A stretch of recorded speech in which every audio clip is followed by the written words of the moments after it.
Nationwide, more than 2,600 flights canceled today, another 5,000 delays.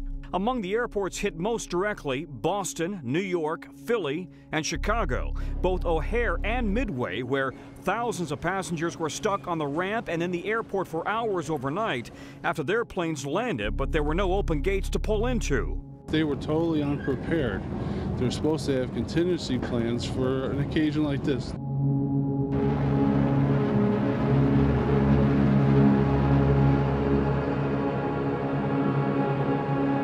This is the Southwest check-in line that is currently running all the way back to the entrance at Concourse C. But the primary challenge was getting the airplanes where they needed to be, and then making sure that they had pilots, and then making sure that they had flight attendants.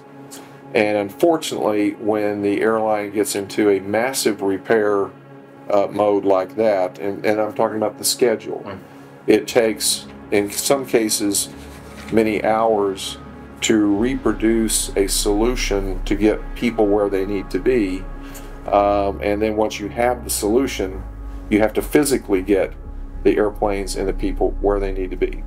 And that just took longer than it should. The carrier canceled 800 flights on Saturday, 1,100 flights on Sunday, and another 360 flights on Monday. We have a linear route system. We're just different. And an unexpected number of delays led to a staffing shortage, with workers and planes scattered out of position. The airline acknowledged in some cases, flight crews were left without hotel rooms. I think meltdown is a good word.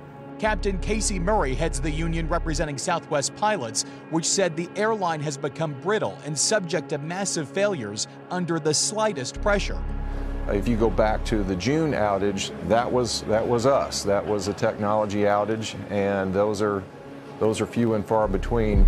And what we want to see is more efficient scheduling that goes on during these irregular operations.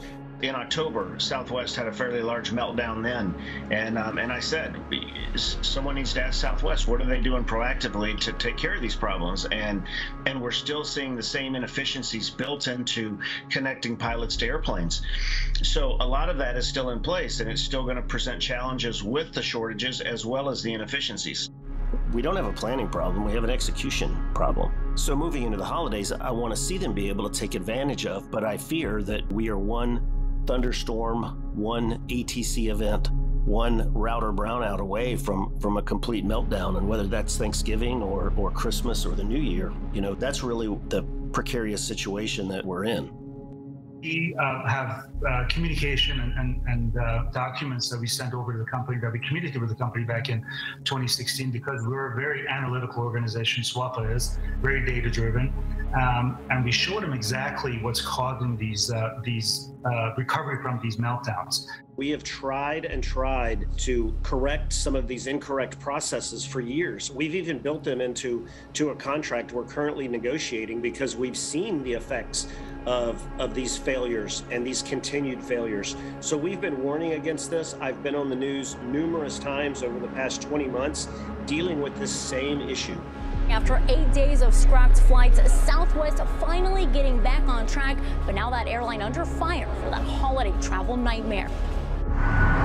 This morning, after nearly 16,000 canceled flights, Southwest Airlines finally catching up. All the flexibility and planning that we put in place to deal with the storm just wasn't enough. I mean, we have great tools and processes, but solving that problem becomes very daunting. Bob, forgive me. You talked about, forgive me here. You did talk about the weather, and people understand that. And there were widespread cancellations due to the weather across the country with other airlines. But Southwest's situation was very different. Thousands of cancellations continued for days and days. Some have blamed the technology. What is your response to the system you operate, and whether that needs to be updated too?